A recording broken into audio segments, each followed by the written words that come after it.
Hello, Lisa here. Welcome back to my channel and welcome to my July show and tell.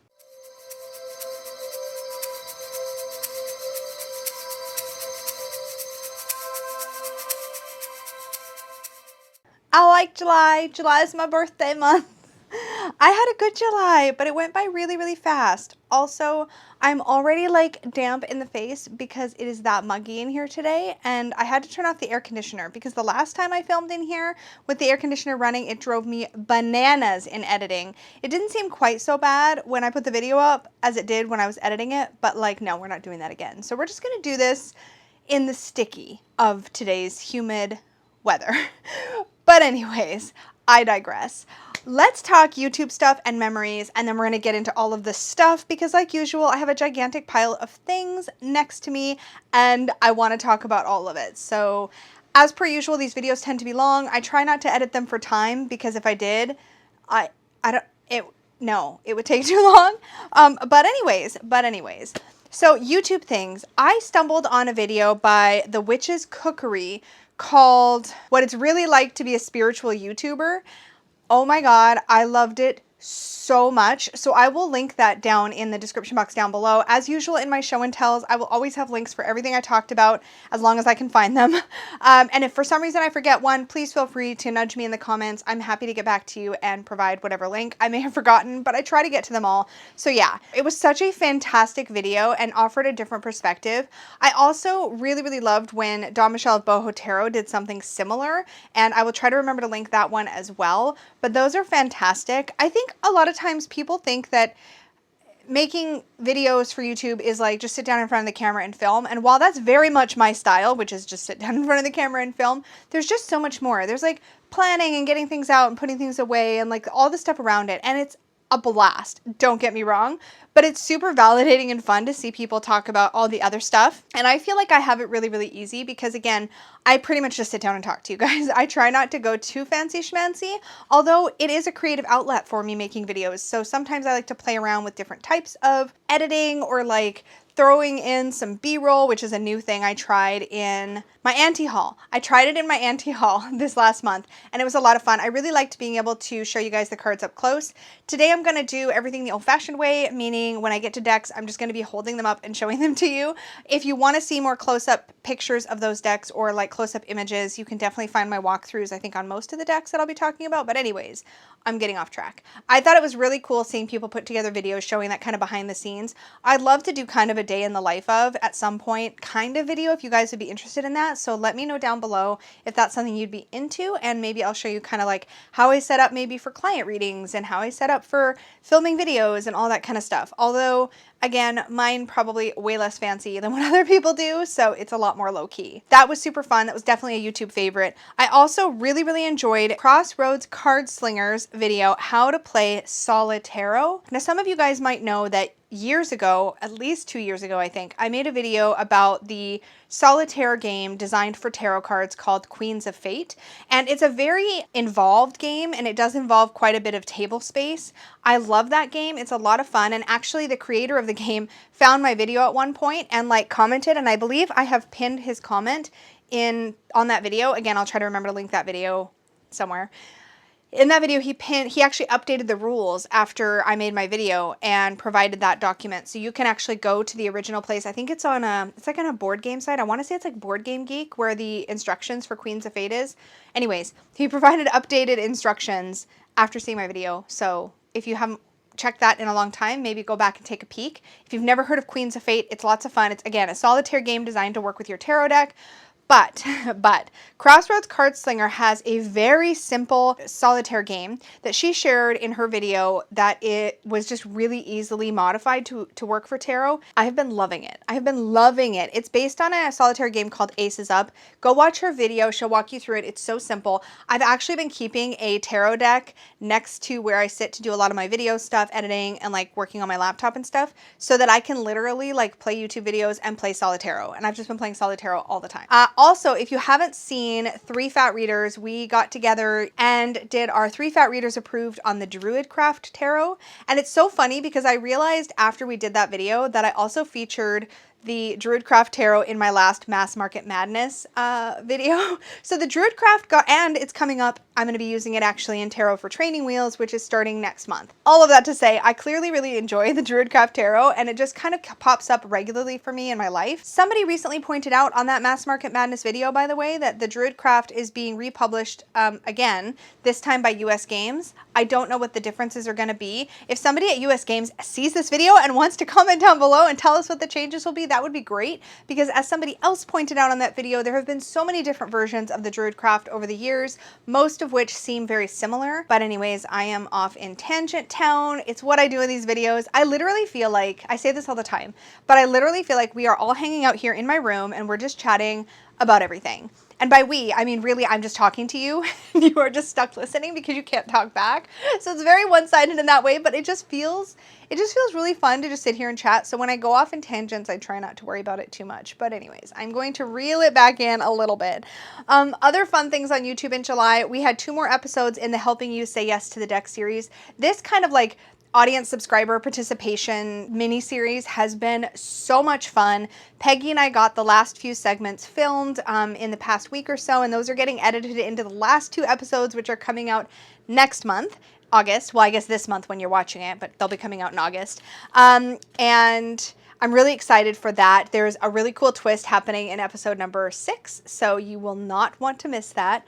There is going to be, I think, another round of these or another audience participation mini-series coming soon. I did have a request to do this or that with subscribers, so if you guys are interested in having Peggy and I help you cull your collection, definitely let me know, because if there's enough interest in that, maybe I'll do that for the next round, or I don't know, we'll do more Helping You Say Yes to the Deck. I've been getting a lot of great feedback on that series, and it's been really fun to involve you guys in videos. That's been a really fun thing to do. So yeah, that's definitely been a favorite, and those episodes have been running, I think, June, July, and June, July, maybe May, June, July. I can't remember when I started it. It feels like it hasn't been running that long, but I think it's probably on month 3 now, right? Must be, because there's 6 episodes, 2 per month. So yeah, actually June, July, August, probably. Okay, anyways. Oh, and the cliche tarot reader tag started by Anna, Astro Lady Tarot. Anna created that tag, and that has been an incredible amount of fun in July. And I'm sure more people are working on VRs still, because it's so much fun. If you get a chance to watch people's responses to that, definitely do. I had a blast filming, mine. It actually ended up being kind of partly a bit of inspiration for a new series I have coming to the channel starting in August, so keep your eyes out for that, because I just had fun being a little bit cheeky, and I'm ready to do a little bit of that here on the channel. So like, if you want to hear me give some like opinions and like just be a little cheeky, you'll want to keep an eye out for a fun video, which at the time you're watching this is probably coming out in just a couple of days. So keep your eyes on the channel for that, because I'm super excited. Let's talk memories. So I turned 44 in July, which is such a cool, like, synchronistic kind of number. And I meant to look it up. I feel like I did look up what 44, the angel number 44 is. But if you have a take on what that number means and you feel like sharing it with me, I'd be super intrigued, because I know like next to nothing about like angel numbers. I don't really know a lot. So I think I Googled it and it was good, but that's all I remember. I kept it really low key. Peggy made a big batch of spaghetti for me on my birthday week. What else did we do? We got together with the kids, of course, separately, because now they both live in different places, versus Steve living here. That's what I meant to say. Said it weird, but we got together with the kids. It was nice. It was just like, it was mellow. But I did get a birthday present that Peggy contributed to, and I contributed some of my fun money budget to, which I'll be sharing with you when we get to randoms. So that's been a really fun thing. Also, Steve moved out, which I just mentioned, but now I'm mentioning it again. Steve moved out in July. About halfway through the month, he moved into his own place. So it's just Peggy and I here again, which is awesome. I love our sons. I really, truly do. But it's really nice to have the space to ourselves and just to not be on anybody else's schedule or worry about inconveniencing anybody else. And Peggy and I have a a harmonious way we move about our daily lives, I guess, and we kind of work around each other really well in that way. So not having that other person in the mix, just it's so nice to just be able to just be on our own schedules and do our own thing. Plus, I'm really excited he found a place that he loves. So that's awesome. We got to see it and we got to visit him and we had dinner at his place and we checked out some of the local shops, and that was a big moment in July. Also, we had a total scare with Bruno. He had some dental work done. I feel like that was actually last month. Was his dental work? Yeah, last month was Bruno's dental. He has to have another one in like another couple months. But anyways, one day in July, he woke up and he ate his breakfast like normal. We gave him his insulin like normal. Bruno's our little diabetic monkey dog. If you haven't seen him, I'll put a picture up. Anyway, he ate his breakfast and he had his insulin. He had his insulin like normal, and then he threw up. And then he ate it, which when they're a diabetic, I'm sorry to be gross, you guys, but when you have a diabetic dog and they throw up, you want them to eat it. And then he threw that up again. And then he kept doing that. He was out of sorts. I was at work. Peggy tried to feed him some honey to bring his sugar up to make sure he was okay, going to be okay with the insulin in his system. And he threw that up too. So he was really, really checked out, not feeling well. And it was a real scary moment. We had to take him to the emergency vet. His blood sugar was real, real low, and get him all checked out. And we were at the emergency vet for hours. And basically the net result was he had a tummy bug, but like it was also really scary because he wasn't keeping any food down and he had insulin. At the end of the day, Bruno was totally fine. It was just really scary because he's a diabetic, every trip to the vet is extra stressful because we know in a way his health is more tenuous. We tend to feel like we're more on borrowed time. So every small thing that seems really scary seems like extra scary. So that was like mildly traumatic for us, but he was basically fine. Within like a day or two, he was just taking things to make his tummy feel better, some probiotics, and I think, what else did they give him? They gave him something else. But that was like a big thing that happened in July because we were just, and I was hovering over him for like probably a week following because it took him a couple of days and his insulin and his blood sugar were all over the place while we were trying to get him back on his like routine and like making sure he could keep his food down, and his tummy was better, and we didn't go anywhere because we wanted to watch him like a hawk. I wanted to watch him like a hawk. So that was a whole thing. It was a whole thing, but he's completely fine. You would have never known he had any kind of a scare. No problem whatsoever. Also, Peggy and I got our second COVID shot. We were able to get Pfizer again for the second time. And so that was a couple weeks ago. We're now basically fully vaccinated, which is amazing. But that was a big moment because I don't have to now wait. And my second shot was a breeze. I've heard so many people say that they got their second shot and they felt sick, like they were, in bed for a day, or they felt like they had the flu for a day or so, and then they felt better. One of my friends felt like crap for a week. But most people we talked to felt icky for about a day. Peggy and I got ours and like felt basically completely fine. I was headachy just like I was the first time, but I don't know how much of that is just like nervousness and like anxiety and stuff. But I was headachy and sore. My arm was sore, and that was basically about it. So it was really no big deal, and we were in and out of there. It was so efficient. We like showed up for like our appointment time. They like checked us in, put us in a seat, we got our shot, and we had to wait our 15 minutes, and then we got out, and it was so anticlimactic and great. The first time took a lot longer because there was a hiccup getting me like in the system, and like it was a whole thing that made me really super anxious. But this second time, in, out, no problem. Easy peasy. It was like quicker than a stop at the grocery store. I'm not even kidding. It was so simple. And July was the first month that we had Self-Worth Saturday again. As you guys know, I talked about this when I launched channel membership, which I launched near the end of June. But one of the big inspirations for that for me was bringing back a bit of a safe space to have deeper conversation and to get into the self-worth talk and talk about, it's nice to sit down in front of the camera and in a live stream or in a video and like talk about personal struggle and how it relates to a self-worth journey and moving in that direction. Speaking of self-worth journey, I forgot to mention this in my favorites for YouTube things, but it's also a big memory.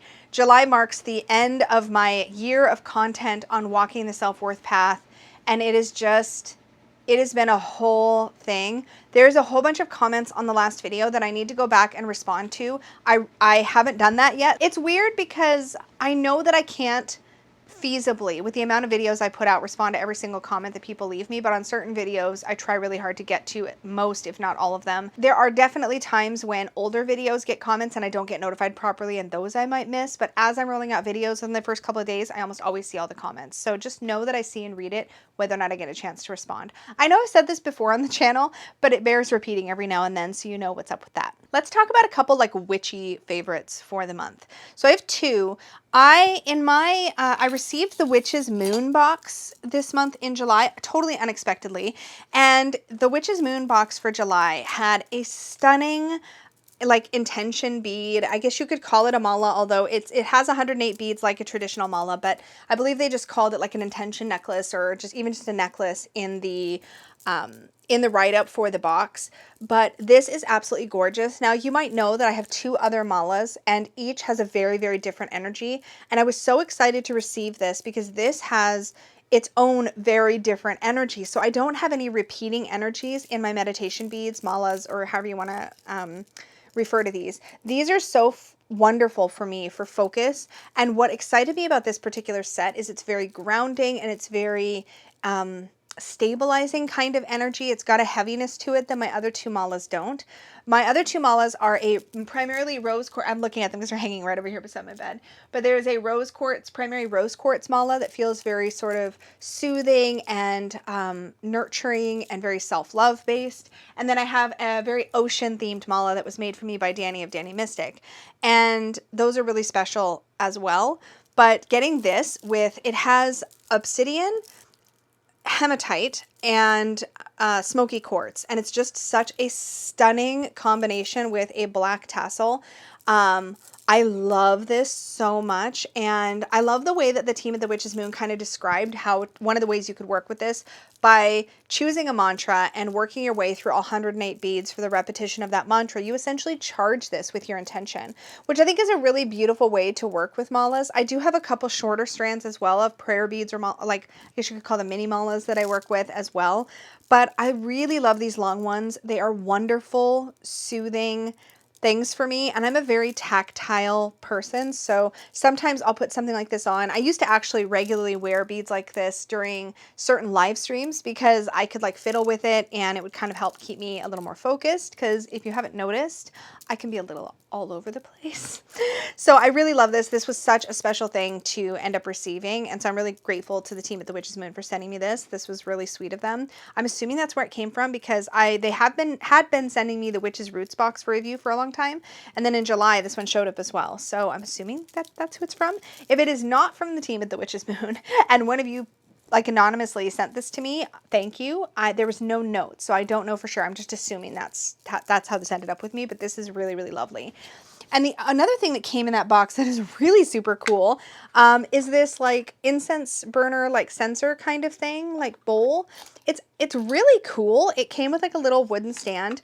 I will say that on the inside lid, I've rinsed it a couple times. I'll tell you why, but I've rinsed it a couple times, and I found that the like paint or whatever on the inside of this lid, this is like a metal thing, but the paint on the inside has worn away when I've rinsed it. I don't know what happened there. I don't really care. It's on the inside. Oops, it's on the inside, but the outside has been perfect. So I don't know what that's about. But how I've been using this, so the lid has these like holes in it, right?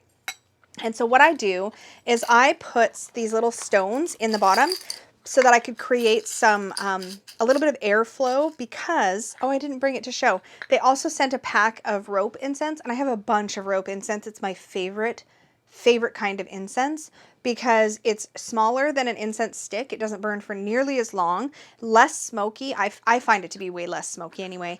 But it's a little bit of a challenge sometimes figuring out how to set them up, because I don't have anything to hang these little ropes of incense from. They're about this big, I would say, but this is perfect. So I put the stones in the bottom, and then I just take the little piece of rope incense, light it, and just lay it across the stones. And because there's lots of gaps across the surface of the stone, the air gets to it and it burns really evenly and nicely. And I do that with the lid lid on. The reason I've been rinsing this is because I feel like it needs a little bit of soap and water on the inside of the lid, because the oils and things that I guess are in the resins and things that are in the incenses tend to make the inside of the lid sticky, and I just like to keep it clean. So this has been really lovely for that. It's been a really nice, gentle way to have a little bit of incense without overwhelming the house or irritating Peggy. So that's been really nice to be able to have just like a little bit of incense.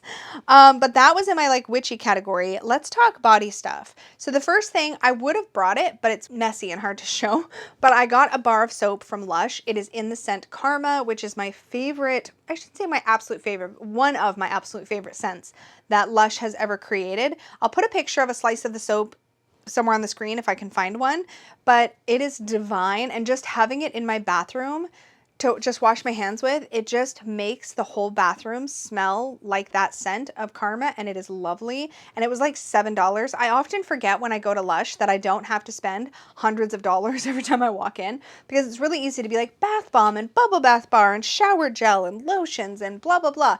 But a lot of times my favorite scents, I'll gravitate towards bubble bath bars and bath bombs, which are very limited use. I can usually get 3 to 4 baths out of a bubble bar or more, and like 2 baths max out of a bath bomb. But the soap lasts a really long time if you're just using it to wash your hands, so you get to enjoy the scent for a lot longer, and it's much cheaper. So that was kind of a nice indulgence, but one that felt like really reasonable. Like it didn't feel like I splurged. It felt like it was just a nice little treat, and I've been really loving that soap. I have to talk makeup for a moment. In July, I used all of these eyeshadow palettes. Okay, so don't worry, they're little, but ColourPop came out with a Hello Kitty collection. And of course I had to scoop those up. So if you've seen me wearing monochromatic eye looks in July, whether it was a yellow look, a blue look, a pink look, or an orange look, it was these adorable little summer Hello Kitty palettes. These are so freaking cute. So I'm going to show them to you. Hopefully I'll be able to zoom in the camera. This first one is called Pineapple Cake. And look, these shades, so it's each one of them has 2 mattes and 2 shimmers, and it's like that's the perfect set for an eye look. So that was Pineapple Cake, the yellow one. The orange one is called Teeny Keeny, and look at these colors, so cute. So can we talk about the fronts of these? Like look at the cute Hello Kitty in the outfits, right? And then the pink one is called Cherry Sweet, and those are the shades. And then the little blue one, I really like this one because it's like turquoise, not like straight. Well, it's turquoise and blue. This is the only one that I feel like there's 2 distinct looks. You can mix them up, but the way my brain works, there's 2 distinct looks. But anyways, there's the front. This one's called Cocoa Cutie, and there are the shades. So there's these 2 blue shades and then these 2 sort of turquoisey shades at the bottom. So I did looks with all 4 of these in July and had a lot of fun. I will say, I feel like if I had to pick a favorite, I think if I had to pick a favorite, it would probably be, it might be the orange one. I think because I just really liked creating this like kind of tangerine-y look. Anyway, these were super, super fun. I will say not strictly necessary, because the palette that I talked about last month, which was the little bite-sized palette, what's it called? Fun-sized palette, has a lot of these types of colors in it, but these are so cute and little and adorable and Hello Kitty, and I had to. Also in that collection, because I had to, because Hello Kitty, I got the pineapple lip scrub. I forget what they call these, lippy scrubs. This stuff is the best like pot lip scrub I've ever used. I'm not exaggerating. The ColourPop ones are really nice, and it's perfect for right before I do makeup because it's got a really fine like sugar scrub. It's actually really nice. I would totally get another sugar scrub, lip scrub from ColourPop. These are awesome. And it's got Hello Kitty's face on it. So I'll probably refill this jar, maybe make my own or something at some point. That'd be cute to do. I might do that. And the lippies from this collection as well. Look at these. So I'm wearing one of them right now. I'm wearing the bright one, which is called, oh gosh, I'm not gonna be able to read any of this. And I did bring my glasses because I got my ring light and I don't want it to reflect. I don't know the name. Anyways, aren't they cute? They're so cute. Look at this packaging. It's like adorable. It's got like Hello Kitty's face on the bottom half, and then it says ColourPop. And then it says Hello Kitty on the top. So cute. So pretty. Anyways, these are awesome and I love them, and they're all Hello Kitty. Anyway, that was my big like makeup thing. I just had to totally go wash off the lipstick on the back of my hand because I don't trust that I'm not going to like rub it on something. Anyway, that was it for body and makeup. I will not belabor that particular category any longer. Let's talk about food. I'll try to find pictures of the things that I'm talking about, but the highlight probably of the entire month is going to have to be, oh, there's a few good things here. Well, okay. I'm going to pick, my highlight is probably the Purdy's chocolate campfire bar. Is that what it's called? Yeah, campfire bar. It's like if a s'more could be made better, this is it. It's like a chocolate bar, but it's like a layer of graham cracker, like a layer of caramel, and a layer of marshmallow, and then it's all enrobed in chocolate, and it is out of this world. It's a summertime treat only, apparently, like limited. So when I was at Purdy's and I saw those, I scooped one of those up. I was actually at a mall with a friend. First time I'd been at a mall in a very long time during July, because both of our birthdays are in July, which is how other things here happened. Like the Lush thing happened, and there's some other stuff that's coming up. But anyway, that campfire bar, if I had to pick a favorite of the favorites I listed for food for July, that would be the winner. Also, Son John brought over a bottle of, it's called Peter Lehman Portrait Barossa Shiraz. I don't know if I'm saying any of that right. Red wine. Delicious. We had it once when we went to lunch or dinner somewhere. We had this particular wine and we both loved it. So he took a photo of the bottle and later bought a bottle and brought it over for my birthday. So that was super thoughtful and it was delicious, and it was good. It was really good. And then also I received from a friend a bag of unicorn poop marshmallows. Those were good. Sweet, because marshmallows are literally pure sugar. I'm an idiot. I can't believe I said it that way. But they are sweet, but they tasted like caramelized. Like if you like caramelized marshmallows, I don't know if that's a thing, but they had a caramely flavor, really tasty. So that brings us to randoms, and then we're going to talk books and decks. So a couple random things. While I was at the mall with my friend, we went into the toy store because that's one of the things that we do is we go to the toy store and the candy store usually, or the dollar store. Anyways, we went to the toy store and I found this. I could not put it down. I was like that child in the store that finds something that just like fascinates them and they just don't want to walk away from it. So this, I think what's in here is either kinetic sand or Floam, but I like very carefully cleaned off all the branding and stickers off of it because it's just fascinating to me to look at and I didn't want anything in the way. But it basically, you turn it upside down and like all of the stuff starts falling. And the way that the stuff inside, whatever it is, moves is absolutely fascinating to me. Like to the point where I was getting this out to get ready for my video before I started filming. And I was in the living room chatting with Peggy and I just could not, I was just sitting there. I don't know what this says about me as a person because I really, like this is actually genuinely entertaining to me and I can't fully explain it. But like it's the coolest looking texture, and if you let it settle even longer, then it takes longer when you flip it, but like also you can just keep flipping it. I hope there's not so much reflect that you can't see. Let's make sure. You gotta, I hope you appreciate just how freaking fantastic this is. I'll try to like zoom it in at some point in editing so you can like really see it all moving. But it's the coolest thing. And I actually, when I bought this, I thought that it was meant to be opened so you could play with the stuff inside.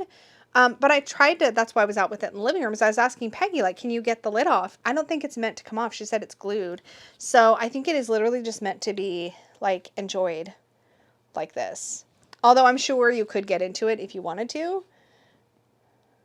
If you have ever seen these or if you know, tell me, because I don't want to break it, because I just really love the way that it's made. And it's kind of funny because there was a bunch of other stuff on the shelf by the same brand in other kind of funky shaped containers, but those containers were the kind that disposable packaging kind. They were meant to be open and the stuff was meant to come out. But you can tell people are fascinated by this stuff because every single package had been mashed, like mashed in from people like, or kids or whatever playing with it. But this is like hard plastic, so you can't mash it. You can just like watch the way this, I'm going to stop. Literally, I can't stop myself. This is really cool. I don't remember what it was called, but I'll try to find it and link it because it's really cool. And I could see this being really great for actual children who are like, I don't know, in timeout or something to like just have something to kind of look at and distract them and calm your mind and stuff. But it is calming to look at. I think that's what I like about it. I'm going to stop. I'm going to stop. It's just the most ridiculous, frivolous thing ever, but I love it. Okay, other random things that are fun. So I was also sent this really cool squishy journal. So Dawn Michelle sent this to me for my birthday, and it is, again, can you tell that I have like a thing for like texture and squishy things, and like I have actual squishies. And this cover, this like jelly cover, has this like squishy gel in it with stars. I don't know if it's showing up on camera. I hope it is. It's really cool. And then the actual journal has like this moon and star pattern. And what's really great is that the journal, this jelly cover, is totally removable. So I can keep the cover even once this particular journal is used up. But this is just the coolest thing. Dawn Michelle was also the friend that sent me the unicorn poop marshmallows. I don't know why I was being weird about that. A friend. I was all cryptic. But no, came from Dawn Michelle. But this is like, I have so many things to play with right now around me. It's great. It's great. But the thing, my birthday present to myself in July, I got an Oculus Quest 2. So this purchase was actually inspired by my friend Jen of Harmonious Path with Jen. She had gotten one of these and was playing Beat Saber, which, if you don't know, is like a rhythm-based like game where you have controllers for this thing, and you hold the controllers and you have lightsabers and they're like beating notes, and it's a rhythm game and it's really fun. I love rhythm games. I have been playing so much Beat Saber. It is like, I used to play a ton of Dance Dance Revolution, or DDR. Like, I got really into it. I don't know if I've talked about this already on the channel. I don't think I have. But I used to play a ton of DDR. Like, I talked about it in my book. Like, I played a lot of DDR. And I loved it, but DDR involves putting your feet on arrows on the ground, and I even bought like fancy high-end foam pads to go with that game. I played the crap out of this game. But when you live in like a condo or an apartment, that game, you can't play it because your neighbors will kill you because you're stomping on the floor, right? Like, you can't not make noise for your downstairs neighbors. But this, you're using mostly your arms. So yeah, you're going to be like, kind of, if you're me, you're going to be grooving to the music a bit, but like most of the action is in your upper body. So you're not pounding your feet on the ground. So it's super fun. I haven't actually played it in the last couple weeks because I've been playing other games on this, but it's really, really super fun. I've gotten a bunch of accessories for it already. This pink you see here is actually a replacement facial interface that I ordered. I've got some grip covers on the way. This thing is amazing. I actually played this is actually a replacement head strap for it because it didn't come with this one. I actually played a platformer game, like, where you control a little dude. Like, I played it from beginning to end. Like, it had bad guys and a main boss and everything, and I normally wimp out on that stuff. This is probably my favorite thing in July of all the things, because this has just been so much fun. Okay, now we're going to talk books and decks. So I pulled my little basket over here. Let's get into it. So nonfiction, I was playing around with this book, Witchcraft Therapy. I talk about this in a lot more detail in my last Walking the Self-Worth Path video, which I think is just called A Year Walking the Self-Worth Path. This is called, did I already say? Witchcraft Therapy by Mundy M. Your guide to banishing bullshit and invoking your inner power. This is basically like a self-worth spell book, and ritual book. Like, I don't know how else to refer to this, but again, I talk about this in much more detail in that video, so check that out. But the two books that I read for pleasure in July was The House in the Cerulean Sea by TJ Klune. This was recommended to me, I believe, twice. I don't know if it was by the same person or not. I can't remember. Thank you for the recommendation. This was actually a really, really beautiful story. This is a middle grade novel, and it's an incredibly inclusive, but more than that, it's really about acceptance of others, acceptance of self. There's a lot here about what it's like to be different and how that can show up. And there's a whole bunch here around found family. There's a beautiful gay romance in this story that is the sweetest. It's a beautiful story, and if you enjoy middle grade novels and you want a story that's going to dive into maybe some tricky topics but handle them in a really beautiful way, this is really great. Or if you're looking for a book for your middle grade child, to read that will tackle issues around diversity and inclusion and found family and different kinds of families and different kinds of people and that sort of thing. This is a really cool story. And I also just finished, like literally 2 days ago, The Hazelwood by Melissa Albert. This was, I don't know what I expected from this story, but it was so much like eerier and kind of creepier without being super scary than I was expecting.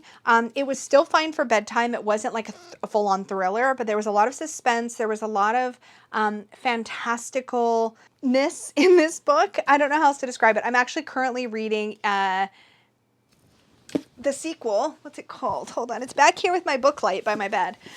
So the sequel is called, The Night Country. So this is literally how it lives, like by my bed with my bookmark and my book light on it. So I'm actually currently reading that one. I really enjoy the world building in here.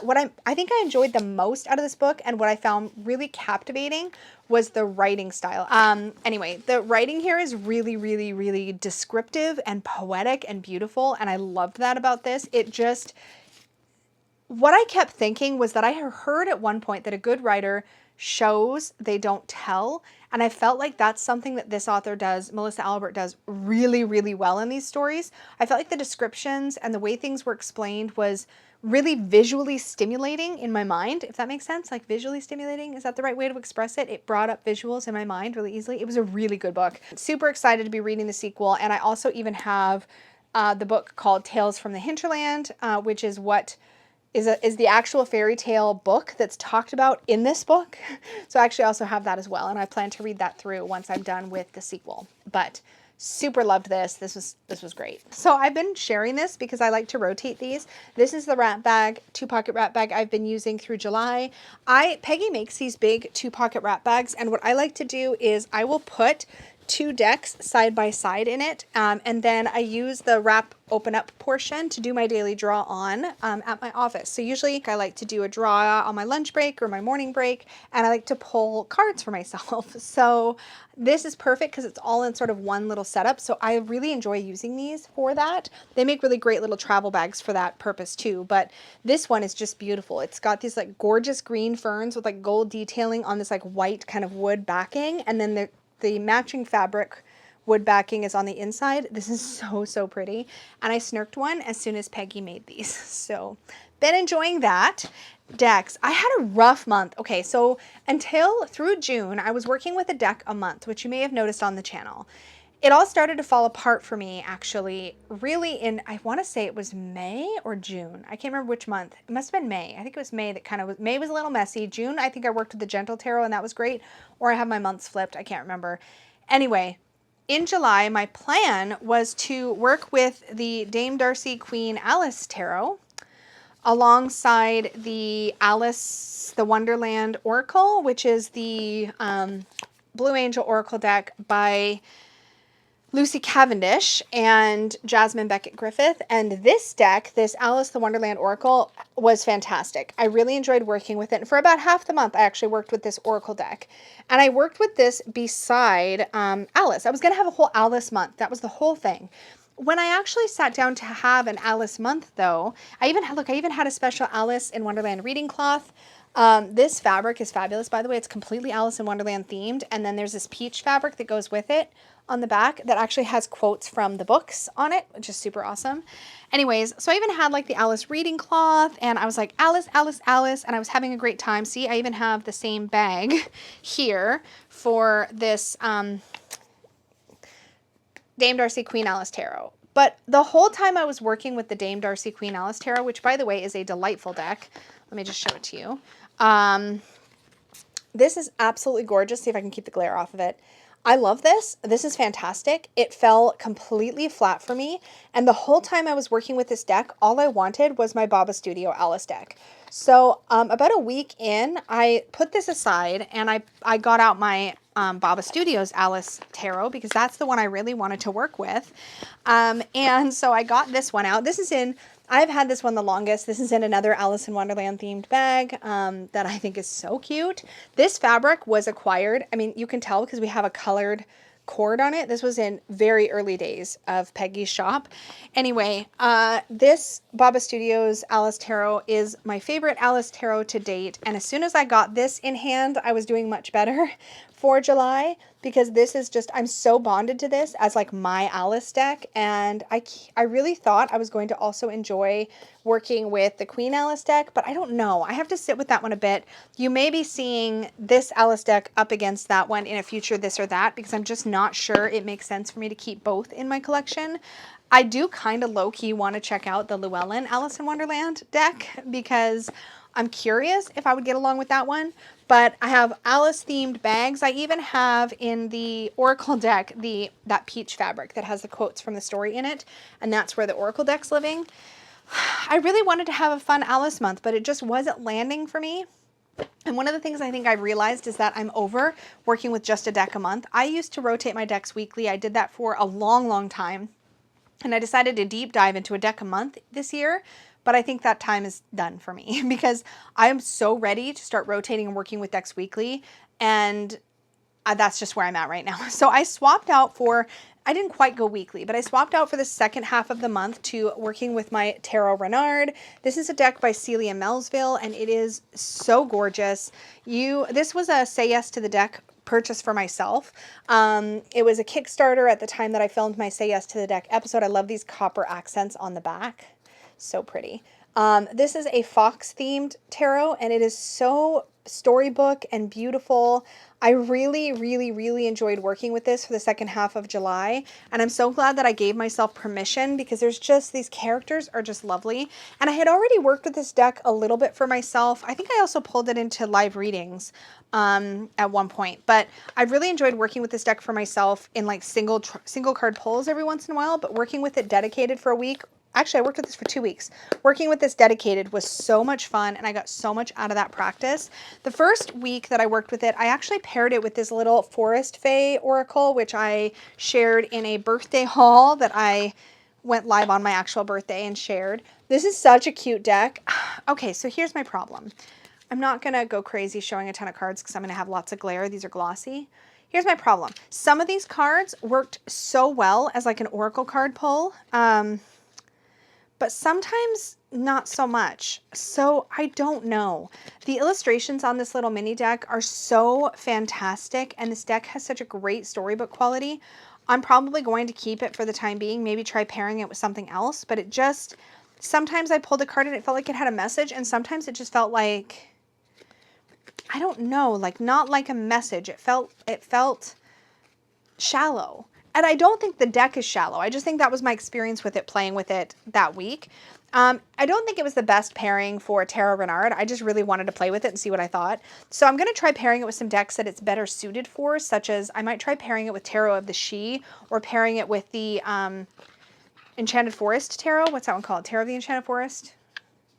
I think that's what it's called. I think it would really pair well with that. I think I got that tip from Robin Crutchfield of Toadstool Tarot, actually, if I'm remembering correctly.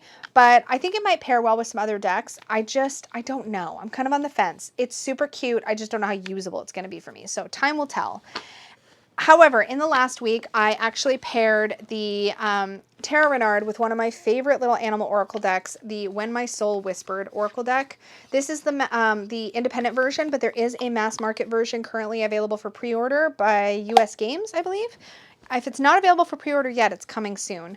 But this is the Kickstarter version. I love this deck so much. I've talked about it a bunch on the channel before, but it's just really got this great aesthetic. It paired so well aesthetically with the Tarot Renard, because it's got this white space and this watercolor. But what I love about this is I love that it's got like great keywords and great illustrations, but also the colors chosen to illustrate this deck are also aligned with the chakras. So there's this whole chakra element to working with this deck too, which I think is the coolest thing. And it just gives me another layer that I can work with when I look at the cards. And I was just really inspired working with this deck, and I really genuinely enjoyed it. So again, made another case for just rotating my decks weekly, because I think I've missed the shakeup that brings to my practice. So yeah, I'm going to go back to rotating my decks weekly for a little while and sort of see how I feel after doing that for a while. But I just said for a while 17 times in a row, I'm pretty sure. That, my friends, is it. I'm sure there are things I forgot. There always are, but I would love to hear what you've been loving this month. So drop that in the comments down below and just let me know. Has there been a deck you've been loving this month? Thank you so much for hanging out with me for this. I have a blast with these. Thank you again to the members of the Unicorn Fam for all of your support. I genuinely appreciate that. I'm really excited for what we have coming up for channel membership in August.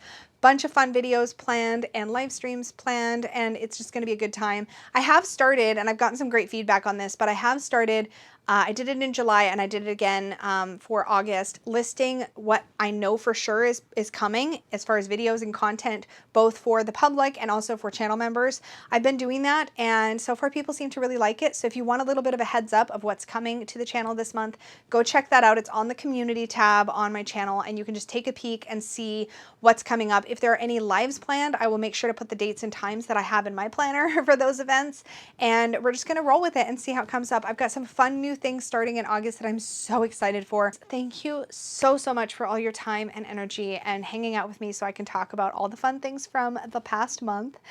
Thank you again. Please do click the like button if you enjoyed this video or you found value in it. Subscribe if you're new here, and don't forget to click the little notification bell. And remember, if you want to join the Unicorn Fam channel membership, all the details about that are linked in the description box down below under the join link, or you can click the join button under this video and learn more about that there. Thank you again so much, and may your magic always shine from the inside out. Bye guys.